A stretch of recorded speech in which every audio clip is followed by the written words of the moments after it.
Nung naririto po ang dating Pangulo, he was saying walang panggasolina ang mga pulis, kaya namimigay siya ng pera. If hindi po kaya itong perang tinutukoy ni Senator Bongo ay yung tinutukoy ng dating Pangulong panggasolina ng mga pulis. Mr. Chair, my questions is for Ms. Muking. But before I proceed to her, I just want to state for the record that the National Bureau of Investigation manifested their initiative to invite, bring along the agent on case to shed light on the investigation that happened pertaining to the late Britannico. And I hope the same is true with respect to the handling prosecutor. However, Mr. Chair, I'm leaving this up to the chairman whether these officials from NBI and DOJ will be invited. Nevertheless, Mr. Chair, I wish to state for the record the reason why this representation raised those questions. Ako po'y nanghihinayang because based on the story of the brother, Corporal Joven was so cooperative and even admitting having killed those 5 victims. So it really raised a lot of questions. What happened in the investigation? Why was it not pursued during the preliminary investigation? I wish to commend the NBI and the DOJ for taking that initiative to shed light on what happened on the investigation. Nonetheless, Mr. Chair, I'm leaving it up to the chairman of the Quadcom whether to invite those officials or otherwise. That's noted. If I may proceed, Mr. Chair. Please proceed. Ms. Muking, Yes, Mr. Chair. is it okay that I address you as Ms. Muking? Yes, Mr. Chair. And I understand earlier during the interpellation of Chairman Barbers, you confirmed already that you are the same Ms. Muking who used to work in Malacanang during the time of the former president. Tama po ba ito? Yes, Mr. Chair. Can you please enlighten us? Kailan po kayo dumating sa Malacanang?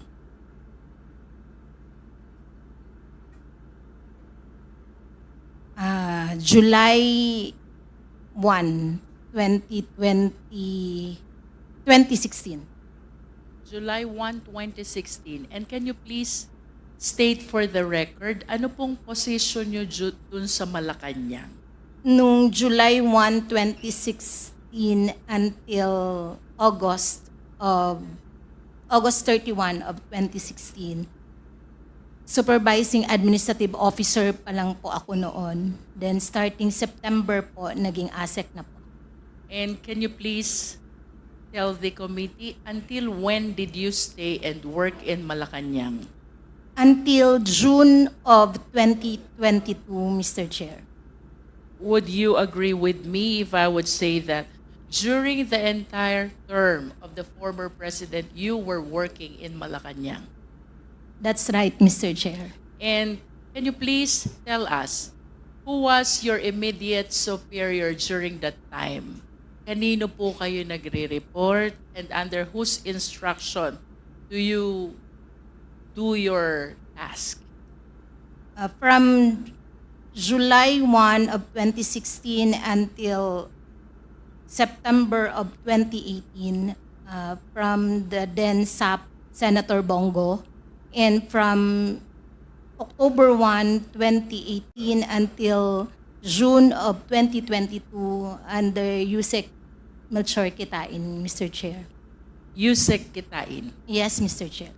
Prior to your appointment in Malacanang back in July 2016, for the record, Ms. Muking, saan po kayo nagtatrabaho? City Government of Davao, Mr. Chair. And can you please enlighten us? Ano po bang trabaho nyo sa City of Davao? Supervising Administrative Officer from December of 2015 until June 30 of 2016. You were saying 2015 to 2016. That's right, Mr. Chair. And that is the only inclusive period when you work at the city government No, of Mr. Chair. Davao. From 2024 until December of 2015, my item is Community Affairs Officer, Mr. Chair, under the city government of Davao. Can you please state that again from?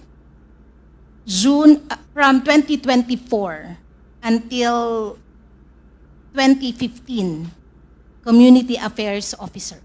How did it happen? 2024 to 2015. Pardon, Mr. Chair. All right. You said 2015, 2016, you work in Malacanang. And then I asked, 2015 to 2016, City Government of Davao. correct, city government of Davao. That's right, Mr. Aside from this inclusive period, may pagkakataon pa po bang nagtrabaho din kay sa city government of Davao? Yes, Mr. Chair. 2004 until 2015, City Government of Davao, Mr. Chair. But Can you- of different item. And then recently, you also made representation that currently you are working in Davao. That's right, Mr. Chair. What is your work or position in Davao right now? Supervising Administrative Officer, Mr. Chair. When did you start? July 2022 July 20. and at present, up to the present. Tama po bang sabihin, Ms. Mock, even this period of time, 2015 to 2016, and then you have 2004 to 2015, and then you have July 2022 up to the present, plus the Malacanang in 2016 to 2022. All those periods, you were working for the Duterte family. Yes, Mr. Chair. And kanina po sinabi nyo, when you were in Malacanang, your immediate superior was Senator Bongo and Yusek Kitain. Yes, Later Mr. on. Chair. How about during the time that you were in the city of Davao? Let's start with 2004 to 2015. Sino pong immediate superior nyo? The Chief of Staff of the City Mayor's Office. So in other words, you were reporting to the city mayor, The Chief of Staff, Mr. the Chair. chief of staff. So you work under the city mayor also. Yes, Mr. Chair. And may we know who was the city mayor during that time? Mayor Rudy Duterte, Mr. Chair. The former president. Yes, Mr. How Chair. about from 2015 to 2016? 2000? Yes, Mr. Chair. Who was your immediate superior? The Chief of Staff, Mr. Chair. The COS. Who was the mayor during this time? Rodrigo Duterte, Mr. Chair. The same.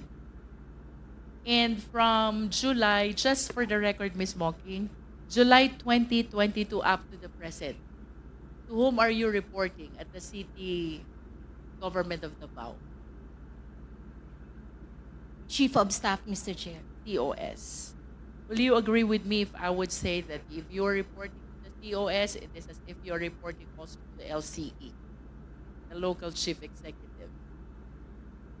Or if I may rephrase my question, both the COS and yourself are working under the local chief executive. Yes, Mr. Chair.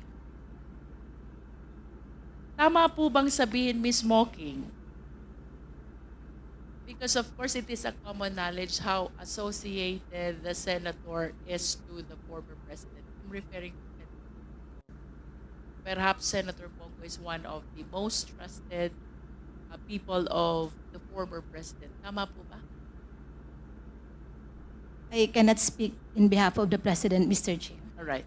But at least he is one of the people who have been working with the president so closely since the time that he was the mayor. Yes, Mr. Chair. Tama. Okay.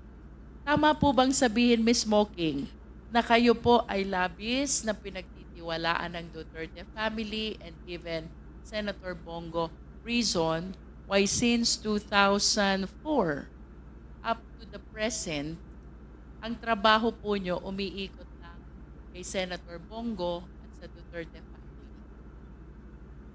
Could you repeat the question, Mr. Chair? Tama po bang sabihin na kayo po'y labis na pinagtitiwalaan ng ni Senator Bongo at ng Duterte family, reason kung bakit simula po 2004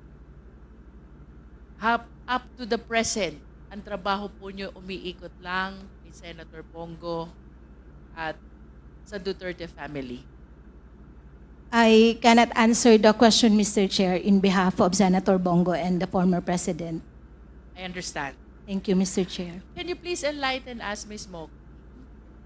Paano nyo po nakilala si Senator Bongo? Are you from Davao also? Yes, Mr. Chair.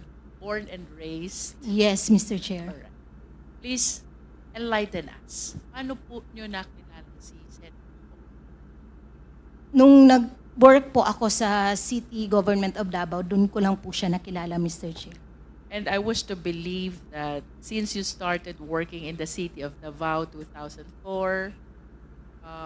perhaps you started to earn the trust of Senator Bongo, why until now you continue to work within the same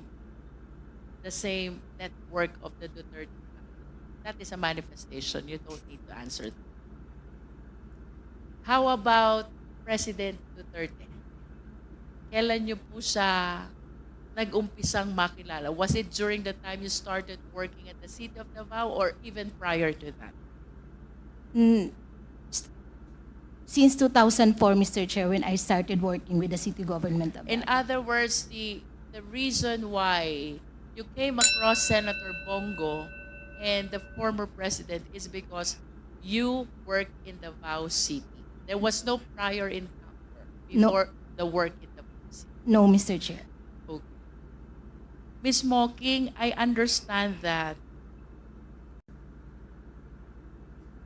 or it is a common knowledge during the time of the former president, no, na kapag may gustong lumapit kay Senator Bongo, there were people na kayo po ang ina-approach, kayo ang nire-reach out, and apparently, may mga tao po kayong natulungan. Probably, Mr. Chair. As a matter of fact, we have a slide here which shows the gratitude that he wishes to express because of the help that you extended in giving him the chance to see and talk to Senator Bongo. Tama po ba yun? Kayo po'y nagiging tulay papunta kay Senator Bongo? Minsan-minsan, Mr. Chair, pag meron pong lumalapit. Sa 100 po bang lumapit sa inyo, gustong makausap si Senator Bongo, humingi ng tulong, yun po ba'y tinulungan nyo lahat o ilan po ba doon sa 100 sa tingin nyo ang natulungan nyo? As much as possible, Mr. Chair, hinahanapan po talaga ng paraan na matulungan. In other words, I wish to submit that every time there are people who approach you seeking the help of the Senator, you really do what you can to solicit the help that is necessary for those people. Tama po, Ms. Muking? Mr. Chair, I would like to clarify from what period po yung pinag-uusapan natin, Mr. Chair. Okay, I'm sorry about that. I am referring to the time that you are already working in Malacanang. From July 2016 to Yes. September of 2018. Yes. Yes, Mr. Chair. Ginagawa mo lahat para makatulong sa tao. Mostly, Mr. Chair, kasi kami po yung in charge sa mga social services like medical assistance and burial assistance and other services. There are informations that you worked also as Assistant Secretary to the Secretary of Finance under the Office of Special Assistant to the President. Tama po ba yun? No, Mr. Chair. So what particular job did you undertake under the office of Senator Bongo? Office of the Special Assistant to the President, Mr. Chair. It has nothing to do with finance. No, Mr. Chair. So you were the assistant secretary Yes, Mr. Chair. to the special assistant to the president. Tama po? Yes, Mr. Chair. And can you please enlighten us, ano po ba ang trabaho ng isang assistant secretary?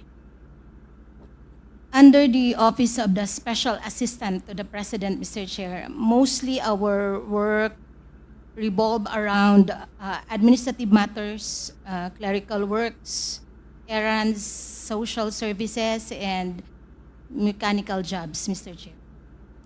And there are informations also, Ms. Muking, that during this time, kayo po'y nalagay sa secondment. Ano po bang ibig sabihin ng secondment?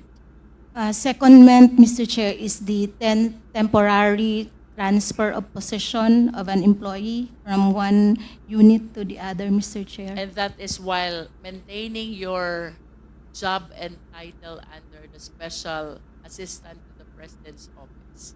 Tama po ba yun? Actually, Mr. Chair, my secondment is between the city government of Davao and the Office of the President. Oh, it's not in Malacanang. No, Mr. Chair. Alright. So ano po yung naging trabaho nyo dun sa City of Davao under the concept of secondment? Mr. Chair, my secondment is with the Office of the President. Office of the Yes, President. from the city government of Davao to the Office of the President. So, So- it is an agreement between the Office of the President and the city government of Davao. Wait, with all due respect, ang sabi niyo po kanina, kayo ay nasa ilalim ng special assistant to the President's office. That's Tama right, po Mr. ba? Chair. Opo. And during that time, nalagay po kayo sa secondment?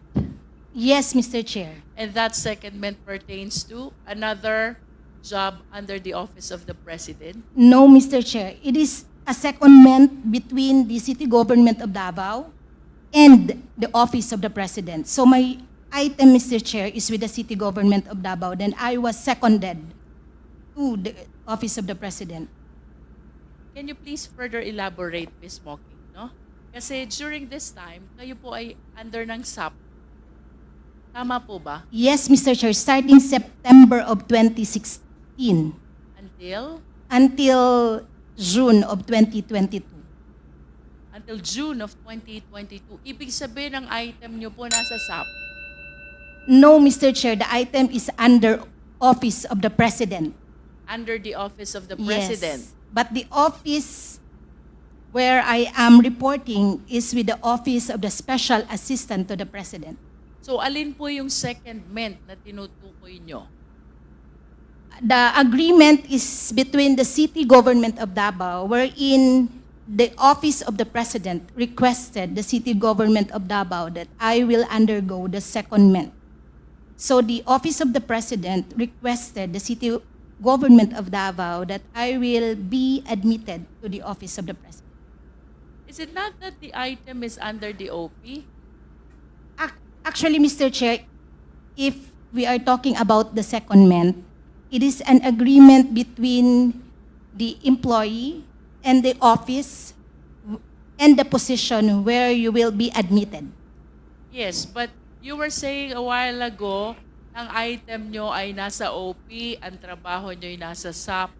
Tama po, Mr. Chair. Kasi po, pag naka-secondment ka po, Mr. Chair, iiwanan nyo po yung item nyo po sa City Government of Davao. Kasi po, may agreement na po si Office of the President and si City Government of Davao na parang hihiramin ka po. So what you wanted to tell us is, even prior to your item under OP, ay may item kayo sa LGU Davao. That's right, Mr. Chair. Ipinahiram kayo sa OP. That's right, Mr. Chair. Alright. Is that really possible? Meron pong Mr. civil Chair. service. I Mr. believe Chair. the civil service can Mr. Chair. Mr. Chair, I am yielding to Chairman Ako. Yeah, Yeah. That's possible under the civil service.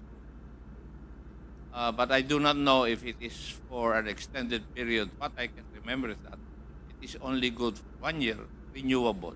That's right, Mr. Chair. My appointment is being renewed every 2 years. So from Pwede- ang item niya ay sa Davao.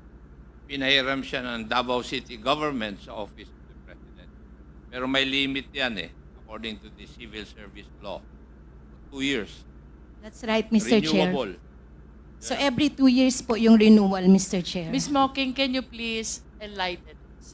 When there are a lot of items available in Malacanang, why do you have to resort to this secondment that your item is in Davao, that you will be discharging your work under OP? Pwede namang dun po kayo kumuha ng item sa OP. Actually, Mr. Chair, yung secondment kasi is ang position po ang mababago. Not the item. Not the item. You will leave your item under the city government of Davao. So as soon as you assume the position under the receiving agency, so you will now be acquiring the new item that is allotted by the receiving agency. So your parent agency will take hold of your original item.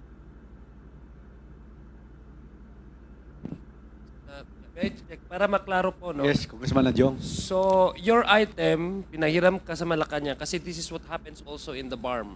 I'm familiar with secondment. But you does not mean that you altogether left, di ba, your position. That's right, Mr. Chair. Position mo pa rin sa Davao, hiniram ka rin sa Malacanang, but you're not getting salary from your original principal unit, no? Yes, you will not be getting Yes, you'll the not be salary getting the from the salary. parent agency. Exactly. But you are not also vacating the position, your prior position in Davao. Hiniram ka lang doon, tapos depende yun doon sa humiram sa'yo kung i-renew ka niya. Kung hindi ka niya i-renew, babalik ka doon sa Davao. Di ba tama yun? Tama po, Mr. Ganun, Chair. ganun. Please proceed, Congresswoman Luistro. Ms. Muking, during Yes, your stint in Malacanang, that is 2016 to 2022, of course, you've encountered a lot of people close or within the network of the former president. Tama po ba? Yes, Mr. Chair. That includes Colonel Garma. Yes, Ms. Muking. Yes, Mr. Chair. Can you please enlighten us? How frequent do you actually meet with Colonel Garma during that? I saw her once or twice, Mr. Chair, in Malacanang. Once Or twice. or twice only? Yes, Mr. Chair. And there was no other encounter at Actually, Mr. Chair, since na-appoint po si Colonel Garma sa PCSO, we have referred patients para po ma-extend yung kanilang assistance sa PCSO po. So, in line in connection with that concern, referring patients to PCSO, do you meet and talk with Colonel Garma during that he was already at PCSO? I call her, Mr. Chair. So how frequent do you talk, if I may ask? I believe that was 2018. Once 2000. or twice, Mr. Chair, because she referred me already to one of her staff. Every time merong referral para hindi ko na po siya ma-disturb. Prior to her appointment at PCSO, you said a while ago na once or twice mo rin na-meet si Colonel Garma In Malacanang. in Malacanang. Yes, Mr. Chair. Can you please tell us what concern does Colonel Garma have during that time when you encountered her in Malacanang? Actually, Mr. Chair, umakyat lang talaga siya doon sa office namin and marami din po, almost all of our staff, Mr. Chair, are from Davao. We're from Davao. So parang meron na din po siyang mga nakita at kakilala doon, tapos meron din pong mga nagpa-picture sa kanya kasi nga po na-appoint siya sa PCSO. So it is just because of the appointment, the reason why she was there. Yes, Mr. Chair.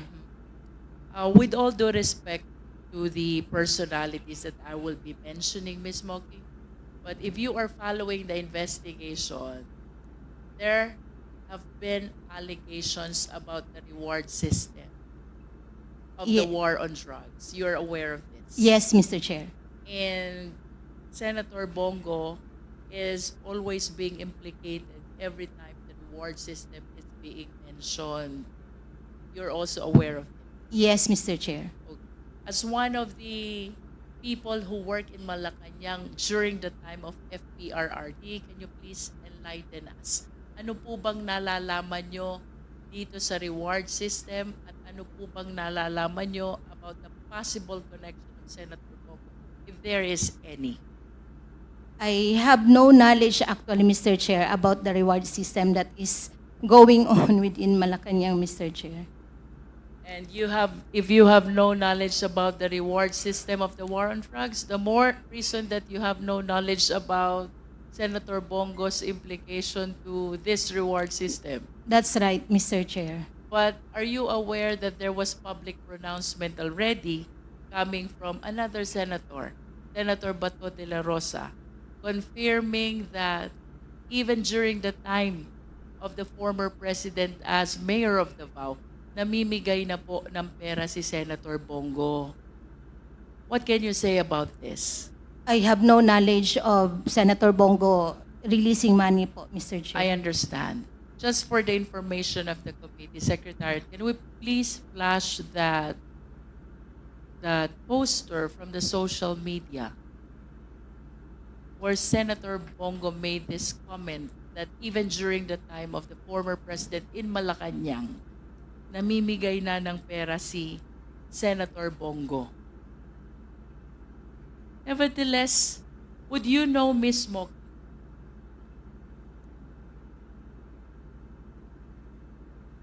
Pwede pagalaki. Kamsek. oh, this is the picture of the person who received help from Senator Bongo through Ms. Moking. Can you confirm that, Ms. Moking? One of the several people you helped.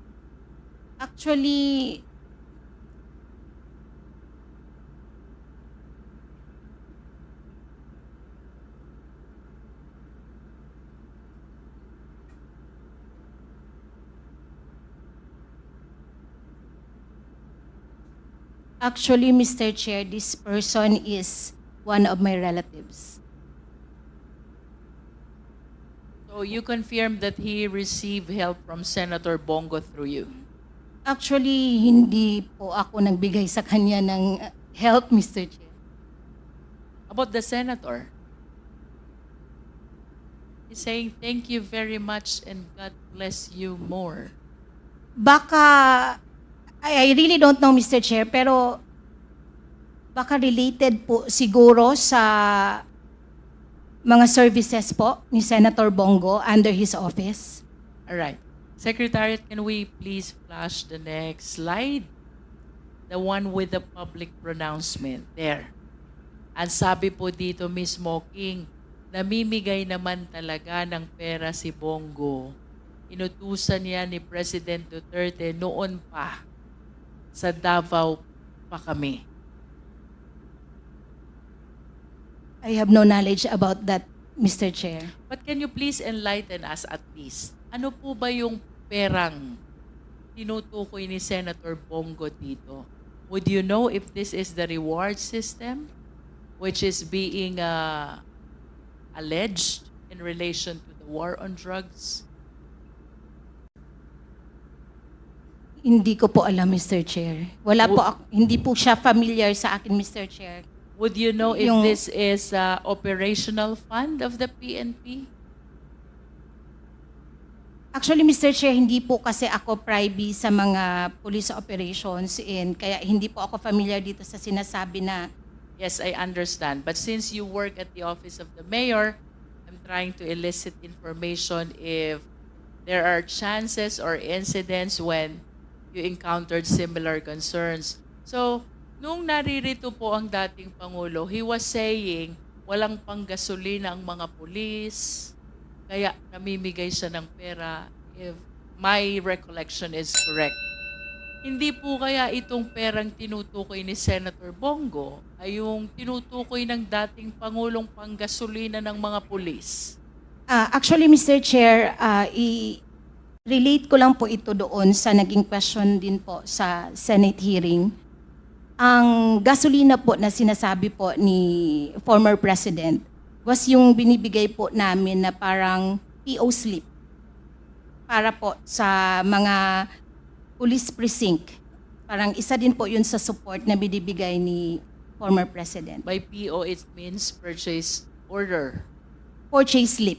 purchase slip. Yes. So, bibigyan mo siya ng slip para tatakbo na lang ang pulis sa gasolinahan. Yan po yung style doon, Mr. Chair. And would you know, Ms. Muking, kasi napakagastos ng police operation, bukod dito sa panggasolina, ano pa po ba ang assistance na ibinibigay ng ating dating Pangulo sa police operations? Sa Davao term ito, Mr. Chair. Davao. Usually, Mr. Chair, yung mga precinct commanders, gumagawa sila ng letter request addressed to the mayor. Precinct commanders. Yes, gumagawa sila So, ng what is this request all about? like support, Mr. Chair, aircon, office supplies, normally mga general services po, Mr. Chair. General services, that's all. Basically, yun po yung part of our tasking, Mr. Chair, na nag-a-assist po kami sa mga police and other offices po, Mr. Chair. Okay, Ms. Muking, do you know Rizalina Hustol? Yes, Mr. Chair. Who is she? For the enlightenment of the committee. Sa City Government of Davao, Mr. Chair, she was our city accountant. She used to be the chief accountant of Davao City LGU. Tama po? Yes, Mr. Chair. When was this? Ay, nung 2004 po na working na po ako sa City Hall, sa pagkakaalam ko po, city accountant na po si Ma'am Rizalina O Justo. baka nauna pa sa'yo? Yes, I believe. Okay. So, I understand that similar to you, si Ms. Hustol ay nagtrabaho din sa Malacanang. Do you confirm this? Yes, Mr. Chair. Ano pong trabaho niya sa Malacanang and when did she start? I believe na una din po sa akin, Mr. Chair. So parang, July ka na eh. June 30 lang nag-a-assume. actually, Mr. Chair, bali, baka magkasabay. Baka magkasabay. July 2016 also. And after some time, Ms. Muking, would you confirm she was appointed as Commission on Audit Chairperson? Yes, Mr. Chair. Can you please tell us when? I do not know, Mr. Chair. I do not know the exact date, Mr. Chair. Can you please at least tell us the year? 2022? I really don't know, Mr. Chair. All right. But at least you confirmed that she was appointed as COA chairperson. Given this facts, Mr. Chair, I wish to manifest that similar to Ms. Muking, Rizalina Hustol was able to earn also utmost trust and confidence of the Duterte family, including the people close to the former president. Reason why, from being the chief accountant of Davao, he was even appointed as Executive Secretary for Finance and Administration of OP. Tama ba, Ms. Muking? Yes, Mr. Chair. And ultimately, she was appointed as COA chairperson, which I believe is one of the most, or one of the highest possible positions one can get in the Philippine government. Ano po bang trabaho ng isang chief accountant? Let's go back to Davao. Hindi ko po masyadong alam kung anong specific trabaho po ng city accountant, Mr. Chair. But at least would you confirm, alam po niya lahat ng pumapasok na pera, lahat ng lumalabas na pera? Probably, Mr. Chair. And that includes the confidential fund of the LGU Davao. Probably, Mr. Chair. Ano po bang trabaho ng Executive Secretary for Finance and Administration? I believe, Mr. Chair, is more on finance also, Mr. Chair. So, I am inclined to believe na alam din po niya ang budget ng OP during the time of the former president and even the expenditures of the office of the president. Tama po ba? Probably, Mr. Chair. And of course, you understand the mandate of COA, having worked in the government for so long a time.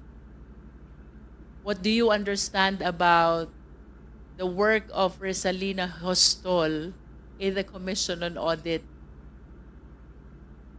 Sorry, Mr. Chair, hindi ko po. But of course, you will agree with me. They check, they evaluate, they see whether the expenditures were compliant with the rules of the Commission on Audit. Probably, Mr. Chair. You work in Malacanang. Yes, Mr. Chair. Was there any point in time na naka-encounter po kayo ng questions, controversies, notice of disallowances ng OP during her time as COA chairperson? Hindi po ako familiar, Mr. Chair. All right, Mr. Chair, I think I am done with speaking. Thank you, Ms. Mok. Welcome, Mr. Chair.